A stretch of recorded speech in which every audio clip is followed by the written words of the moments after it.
my beloved Neo Geo Pocket. Now this has been a project of mine for some years now, and you might have remember seeing that in a previous video where Chrissy sent it to me, and it was pretty sad state, and I kind of got it working, and I 3D printed a joystick, just still working. You can see there, it's all right, does the job. However, I did notice recently that when I turn this on, I'm getting a lot of randomness from the screen. So I thought, ooh, there's definitely something up. And I didn't actually have any software to run on it anyway, apart from this one game, which I thought it was basically a fighting game. It says SNK versus Capcom, but I don't know, it's some sort of weird Japanese RPG battle game. So what I did is I went online and I bought these. This is probably an exercise in throwing good money after bad. It's still rusty, believe it or not. Remember, it's just in terrible nick. So what I got was this Neo Geo USB 2-in-1 Flash Master, it says, and that was from AliExpress. I mean, it's all from AliExpress. So I might just pop that in right away and we'll see if it'll work, because it really doesn't seem to be happy at the moment. Oh, look at the screen. Yeah, we're not going to get far with the screen like that. So I don't know if it's going to need recapping or anything. I've got this other little kit which might help us. And what it is, it's a kit to change the screen. So you've seen how awful that one is. And if you've ever had any Game Gears or Atari Lynx or any of those machines from back in the day, you'll know how absolutely unusable they are now. This, though, is apparently a screen. So there's a new piece of glass, and when you order them you have to get the right one, because apparently they made different models of this. What else do we have? Paste this insulating film on the PCB, attach this insulating film to the back of the screen. Oh, there's a lot of insulating films. And then another thing here, I mean, possibly it goes on the back to act as a light guide thing to stop the light bleeding out the edges. Maybe if you've got a clear one it's not going to look so nice. And that's the screen itself, and you can see there's a driver board underneath there, and it's connected by what looks to be a Hi-Rose style connector, which yep, you can pick off. It says whatever you do, do not take off that. Few bits of wire in there and a lot of contacts, but most notably, of course, not one bit of instructions in there at all. So I'm going to have to go online and see if I can print out some instructions for this thing before we can continue. So I couldn't find an instruction document other than what's on AliExpress, and I have to say, going through the original listing, it looks great. I mean, it's £40. You can have the retro pixel effect on or off, and it's up to you apparently. You don't have to hook up all of the buttons that give you the features, and if you just hook up the basic setup, it will just work. And I think you can adjust the brightness through some of the interactions, but if you attach all the wires, you get all the features. So the instructions actually do show some shell cutting needed, which is a little bit annoying, but I think let's just slam in it. I mean, might as well just crash on. We know we're going to have to take it apart anyway, and actually, to be honest, it's always been a bit dicey. I'm not entirely confident that it's going to work at the end of this, because those weird screen glitches could be a symptom of something else. Oh no! Even the screws won't come undone. I really remember how horrendous this one was, because everything was rust. That's done the job. And you can see there's my battery mod from last time, and it's still pretty happy in there. I hope I've got a CR3 2032, the fat ones. But I'll pop that out now because we think that's dead. I'm going to bin it. Now let's work our way to the screen. I think we're going to have to lever out my fantabulous 3D printed joystick, so hopefully, yep, that's come off all right. I might reprint one now, because 3D printer technology has come a long way since that, and I've still got the model on the Prusa thingy thing, or Thingiverse, or one of those sites, so we can just get at it. That thing fell out, which I think is an option button. We'll put that aside. And probably all these buttons will try to work their way out. So these are the wires for the speakers, and I believe we will have to detach those potentially. But of course there's a lot of snagging going on because that screen is still attached, so we don't want to destroy that totally. In fact, I do recall looking at this was probably the least worst offender of the LCD screens. So it's that retro reflective backlighty type screen, but they were not bad. You know, they did the duty. I'm going to just hook up a soldering iron. Let's get this speaker off. And you can see I had to repair this because I damaged my wire, which meant this soldering iron stopped working. However, I didn't have a soldering iron to repair the soldering iron, so it took an awful long time to get there. I suspect this repair will not last very long. Right, so there we go. The actual main board's out. Soldering iron. We'll have a look at this. See what? Oops, lost a button again. Probably better just to put those in a safe place. I'm not sure, but they probably make Neo Geo Pocket cases and button sets now, very much like they do for everything else. So this could be a good time really start thinking about getting one of those if you're in a similar situation to me. So I just did a little bit of gentle flexing to see what happened, and you can see that's loosened that up totally. So I'm going to just pop that out. So that's the original screen. And interestingly enough, you might just be able to see that. You can actually see through it. I can actually see my finger through that at the right, which is a curious thing, isn't it? There's no backlight option on these. It's just strange it's open. I thought there'd be a bit of foil or something on that. And there's that glass. I'm not going to pop that out just yet. And studying the instructions, you can see it's saying to cut away this bottom part and those two knoblets at the top. Oh, there we go. Ha! Or do that. That's fine too. And with a few minutes work, there you go. Look at that. I did take the front screen off just so I could have a proper look, and you can see it fits incredibly nice and tight in there. I've left all the plastics on because I really want to know what I'm doing first. But yeah, that part was not a problem. Let's move on. Instructions suggest that now would be a great time to install that screen. Got a frog in my throat, do apologise. And I think though I'm not comfortable with installing it until I get that front screen on, because I think we're going to introduce dust. So I think there's a particular order to doing this I'm going to follow. I'm going to put the adhesive layer on first, which would go around that way. There's a thin edge and a thick edge. And then I'm going to stick the screen glass Scott on, and then I'm going to stick the actual TFT on.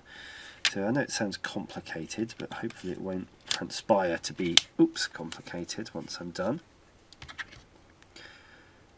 I almost messed it up there by sticking it to the desk, but I think that's that part there, that's that portion. So you don't want that middle bit, so you probably have to pull it out. Yeah, that kind of worked.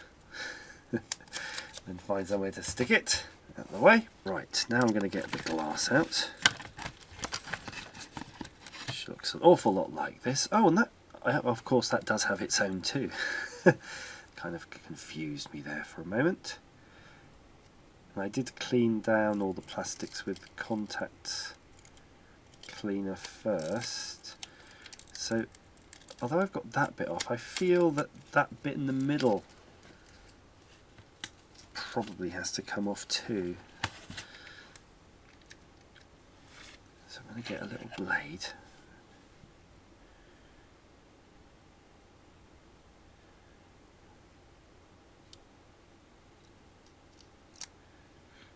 Okay,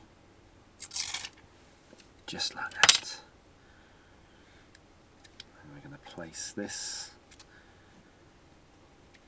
in its hole. That's gone in like that, and that seems okay. I don't see any problem with that. That's fit nicely. And that will be great to have that nice shiny brand new bit of glass there for that. Please just work.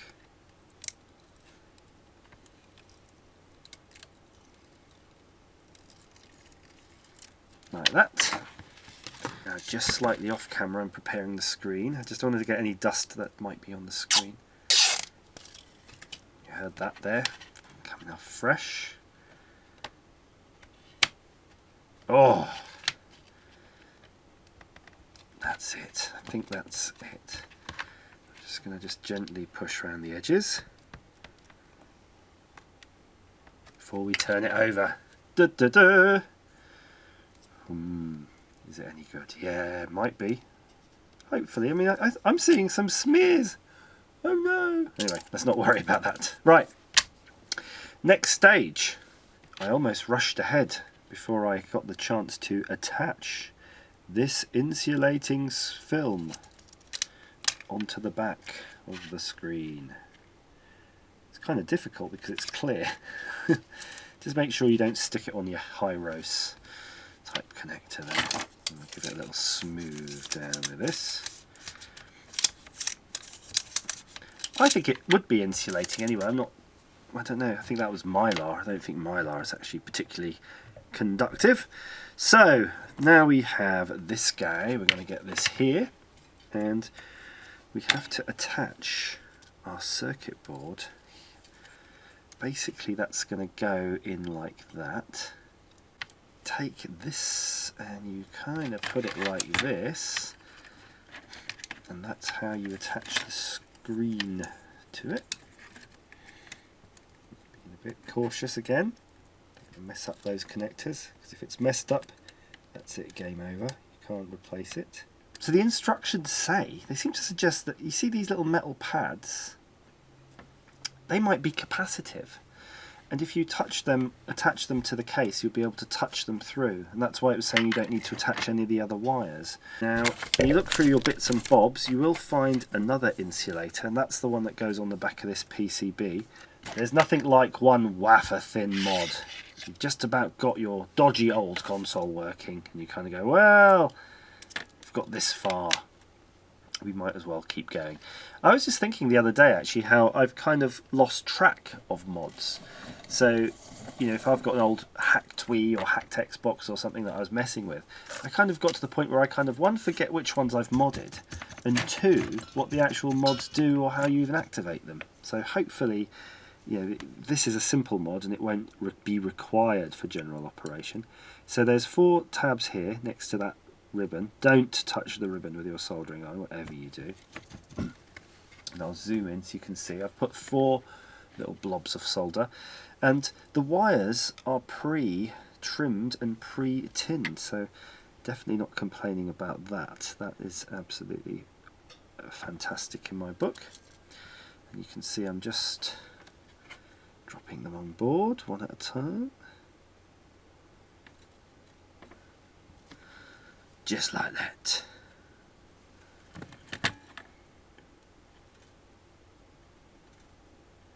Come on. One more.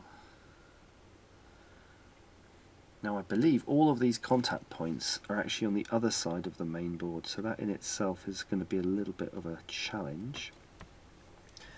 But really what I do suggest, and that's based on my experience now of trying to get this to kind of hang together, is it really is worth making sure everything on this side is as you want it, because you don't want to come back to this.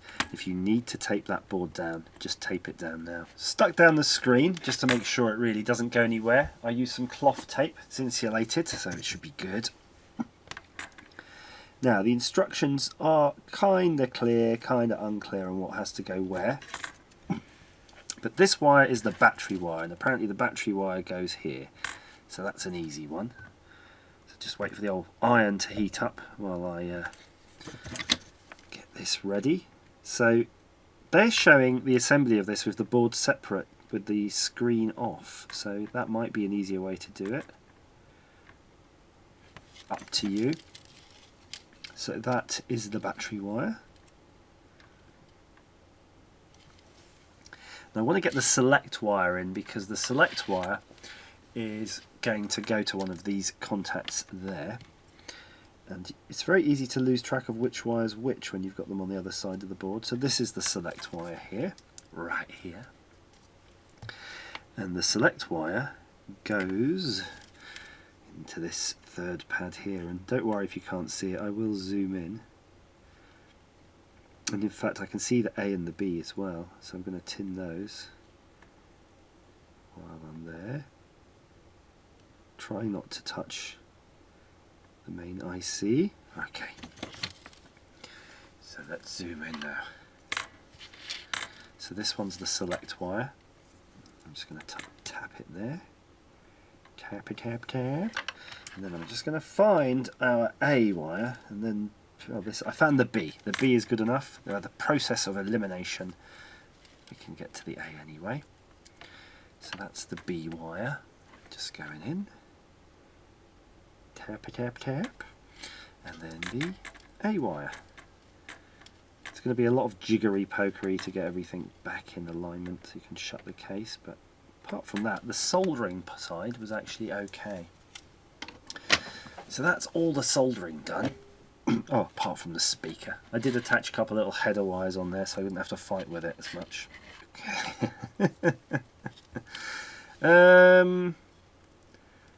I think it's okay. I mean, it's not amazing, but it's okay. It kind of suits this level of quality of this unit. Feeling a few things rocking, but I think they'll firm up once we get the case on. So what I've got to do is that rod for my own back is actually try to solder the speakers together. So I've got to find those wires where they go. Oh yeah, look at that. I'm going to crank it too hard. Okay, let's see if I can get in here. I think I've done this because of my previous mod. Clearly required the speaker to be soldered from the other side. But I can just about get in here. Just bending that over. So hopefully your experience will be a lot easier if you don't have a modified battery. Come on, nicely tinned. And then just the final piece, which is specific to mine. So I need to find a CR30 battery planning. There, good to go. Let's wrap it up. I feel confident, so I'm going to put in the screws now. Sometimes that's what bit me in the bottom, almost every time. But let's be confident and positive. I'll tell you what, how about halfway I'll just put 2 screws.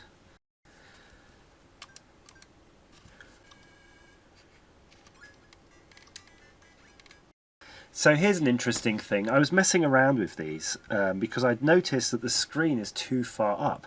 But then one of the menus, you might have just seen it flick up, actually have, and I'll try to show you again, an option for moving things around. So I tried all 3 buttons together, and then you can see vertical position, and I'm going to try this. So that's up and down. Maybe the option, does that work? No. Maybe I hold down. Ah, look. So that's wrong way. Oh, look at that. You might just see that now. The screen, I'd say it could do a little bit lower, but I'm actually pretty much okay with that. So let's go with the horizontal position. Let's see how we might adjust that one. So vertical, we decided we're going to go all the way to 100. So I'm going to hold down that option. Maybe, yeah, the option and whatever that is, A, seems to do the trick. So let's try option and A again, yes, and we can adjust the horizontal position. No, I don't want it that way. The other way would be better for me, yes, indeed. And now that's pretty central. And it looks like there's more menu options here. So you've got the battery display and pixel effect. So let's try pixel effect on. So yeah, that's that effect, which I'm not keen on. I don't know if you notice it. If you zoom in, it's like every other pixel is black, and it does seem to make it a little bit darker. But you might like that. I know retro folks do, and I quite like this idea of the battery display. Oh yes, in the corner there's a little battery meter just pops up there, but I'm going to leave that off because I don't want anything interfering with my experience. And then there's a factory mode. That's that. And I think if you just leave that a moment, it times out. So this game apparently though is a colour game. Come on, go away. I'm done with you. And that's what it looks like. Again, no experience at all of Neo Geo games. I noticed that the characters don't seem to have many colours, but maybe that's just how it is. Jubei. So I thought I might offer some sort of conclusion to this device. I'm actually pretty happy with it. These touch areas are a little bit easy to touch. That's my only negative on there. And I kind of feel that the brightness one, you already have that in its inbuilt software if you've attached these button controls, so maybe you could just do away with that. And the one that changes the colour of the screen to give you the other modes, so that's basically on the fly, you can adjust it for monochrome games. I'm not really sure if you're going to use that much either. Perhaps what you could do is remove this one and actually place this one in the middle where it's quite hard to get to. Again, up to you, your mileage may vary. Despite my best efforts, I did manage to get a little piece of dust in it there, but that has migrated. So perhaps if I give it a lot of taps in the vertical, I can get it to the edge of the screen and it will disappear off. But overall, it was actually quite good, seamless install. The options to move the screen horizontally and vertically are absolutely fantastic, because I was getting a bit freaked out that I'd installed it way too high, and that turned out not to be a thing. And it just does look absolutely fantastic. I'm not sure about the retro pixel mode, that's not my cup of tea, but in just regular modes, this just looks fantastic, and you're able to use it much the same way that a Sega Game Gear becomes totally usable once you install something similar. I will like to try some different games at some point, but I don't see why there'd be any disadvantage to having this screen over the original. So there you go. Thanks for watching.